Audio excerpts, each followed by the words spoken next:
We've had quite a start to the hurricane season, quite a start. And along with discussing the weather, a lot of us are discussing home insurance. I'm here at Sagicor General to have the conversation, to ask the questions you have been asking. What is home insurance? What does it cover? Why is it that when we have a claim, sometimes the amount that we get doesn't meet our expectations? And what can we do to ensure that we're adequately covered? I'm Kelly Donnelly, and this is Bajan Renovation.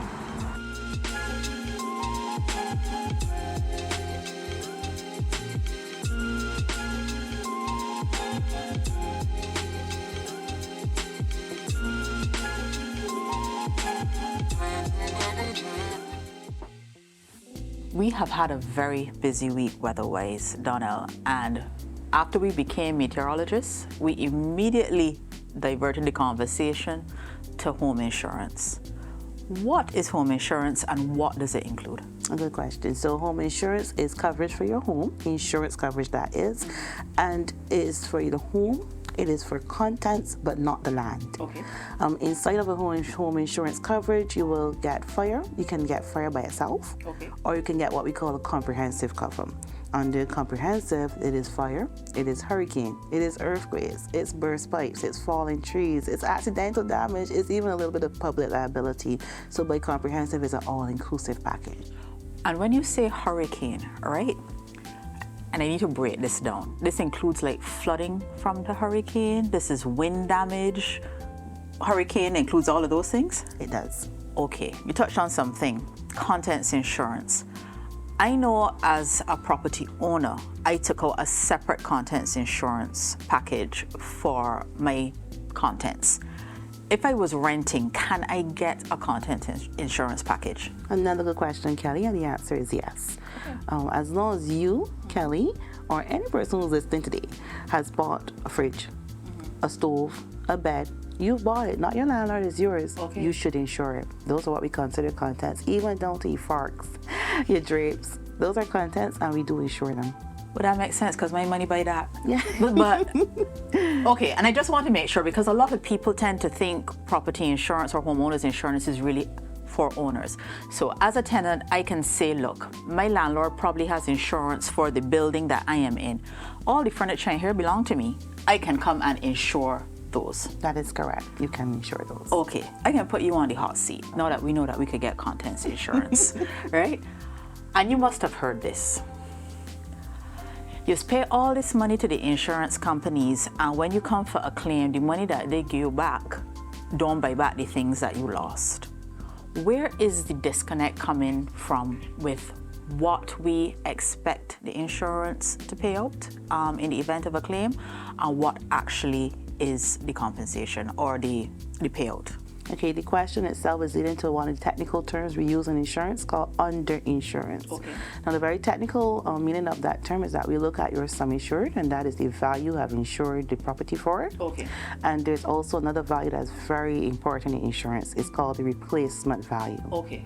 Now, if your sum insured is $200,000 Okay. and your replacement value is $500,000, you see where this is going? Yes. You are $300,000 short of where you need to be. Your sum insured is $200,000. Okay. Replacement value to replace that home today is $500,000. Okay. The underinsurance is that $300,000 where you should have been covered for. Oh. So the question that I have is this: how does that happen? I mean, if my replacement cost is $500,000, why is it not insured at $500,000? Who's responsible for this? That's a good question, and the answer is you. You always need to make sure that your home, your sum insured, or what we call replacement value, as long as it is on the policy, it needs to be adequate. Recommend every 3 to 5 years you do an evaluation of that and get an appraiser to do it for you. You are reminding me of a conversation I had as recently as last year when I was purchasing this property and refinancing 2 others, and I had to get appraisals for insurance purposes. And initially I vexed because I know what that means. If I get an appraisal, I know my premiums can go up, but I was actually surprised at how different the value was from what I purchased it for. And I remember when I went to insure the properties, because I had no choice but to insure them. They said, listen, if you do not insure it at the replacement value and you lose this property from whatever peril, the value, the equity that has built up in the property is gone, and that is yours. So that when we speak about, you know, a home is an investment and it appreciates over time. So you're saying to me that if I do not insure at what it is valued at now, the policy, there's a shortfall. There's a shortfall. And you're telling me there's a significant shortfall quite often. Yes, and that happens way too often. Very much a concern for insurance companies. So let me do some girl maths. Okay. All right. I like that. This sounds like we can understand science today. You have just bought your Tory Burch bag. An important bag. Okay. And you probably was eyeing it for a long time because it really was about $1,000. Yes. And so it's on sale today for $500. That you was there. And you were waiting for that bag. Yes. And you've purchased it at $500. Okay. But the real value of your bag is $1,000. You're walking down Broad Street and the bag drop out your hand and get scuffed. You know how we are about our bags. Me want it no more, Trevi. Done. It broke. And you come to the insurance company and say, listen, my bag was damaged and I need to get a new one. And we ask you to go and get a valuation to show us how much the bag is valued at. And you bring a valuation in for $1,000. But you know you only insure it for $500? You just miss out on your next Tory Burch bag. You're probably going to end up buying a Michael Kors. And that, dear reader, is how we work out the underinsurance. But I'm so glad you broke it down in both ways, because it's a real conversation people are having now, and we want to make sure that people's properties are adequately covered. Okay, so now we have a property that, simply because we have not adjusted the sum insured in a few years, we can reasonably assume it's underinsured. And you said it is my responsibility to make sure that the sum insured in my policy reflects the replacement value. Yeah. You see, I'm following along. So the question now is, now that I know that I'm responsible for it, how do I actually get the replacement value? Okay, good question. So again, there are triggers that we here at Sagicor do. We do free risk assessments, and in those free risk assessments, we tell you that your house is underinsured. And we also tell you about the ways that you could improve your property to make sure that even if the hurricane came, you know, it will mitigate those damages you have. Once we trigger you on the risk assessment, one of the things saying to you, your house is underinsured, it tells you that I need to go and get a surveyor to come and look at this property and give me the replacement value. Okay. I do want to say here, Kelly, if you don't mind, I want to make that there's a difference between market value and replacement value. Market value is what you purchase your property for. Okay. Insurance is not concerned with what you purchase it for.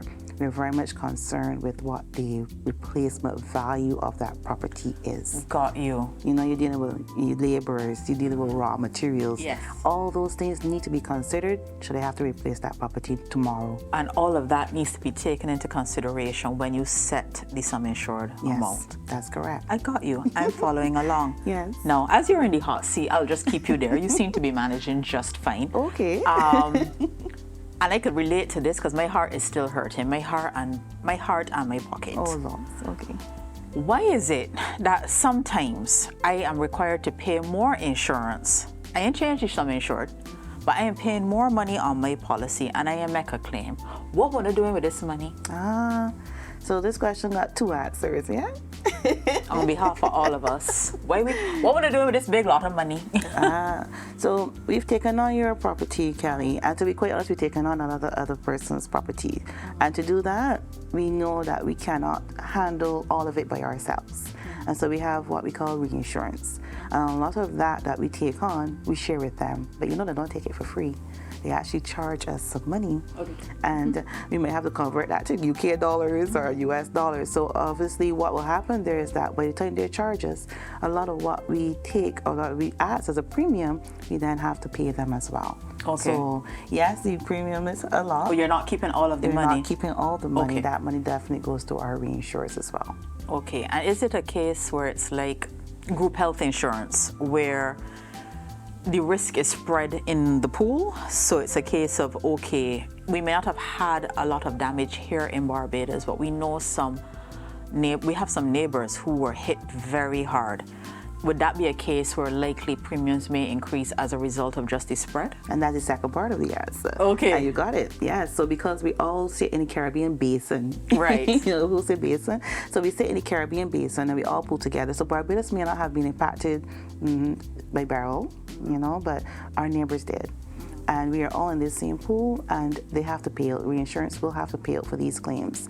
And you will see next year, because they had to pay out. Yes, it wasn't Barbados, but because of the payout, the rates are, we will say the premiums will go up. And I guess the truth is, should have something happen here, we expect the same to happen for us. You expect the coverage to be there.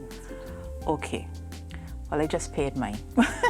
But outside of premiums going up, right? Yes. I'm sorry, but whenever I pay my insurance, my chest is hurt me, right? Why does it even have to cost so much money? Help me to understand that this is worth it. Because sometimes, when you're paying month to month, year to year, and nothing happens, and you paying out this money that could as well be a plane ticket and a nice bag, help me to rationalize it for the person who might be saying, I am not spending this money on insurance right now. And I feel your pain. So definitely, I want to help you. Now, insurance is a concept that I really want to get this over. Yes, nothing happened. But if let's say you paid $3,500 in insurance premium for 365 days. You was there, okay. And you divide the 3,500 by the 365. That is $10 a day. You left home today. Yes. You know you pay that. You know for sure, since you've paid your premium, today's value of your premium is $10. You left home and $10 fall out your pocket. Would you rather the $10 fall out your pocket and somebody get it, or $10 when you leave home that the contents you have at home is covered? And so you have to see it that way. Do I really want to take a risk losing $10 and something happen at home to my contents and I ain't got no cover, or I rather lose $10 from the street but still got $10 knowing that I got cover for my contents? And so that's the mindset you want to have, very much like health insurance. You don't know what can happen tomorrow. True. But you know that on let's say day 230, you paid your dollar value worth of insurance, you got cover. I like that you brought it back to health insurance. I guess because health is something that we are faced with, that we deal with every day. Yes. That is, it's a little more palatable, Yes. because we don't deal with tragedy often. But the truth is, at the time, disaster strikes, that $1,000, $2,000, $3,000 cannot buy back your fridge, stove, and washing machine. True. Much less a house. Okay, okay, fine. I'm good for the rest of the year. All right, good. Good for the rest of the year. A lot of what we shared today is on the Bajan Renovation page. I actually worked with Donelle to make sure the content in there reflected some of what we discussed. So if you need to go back and have a little cross-reference of the terms, sum insured, replacement value, under insurance. We didn't touch on it, but we also shared what an average clause is. You can go and read it at your leisure. I'm Kelly Johnley, and this is Bajan Renovation.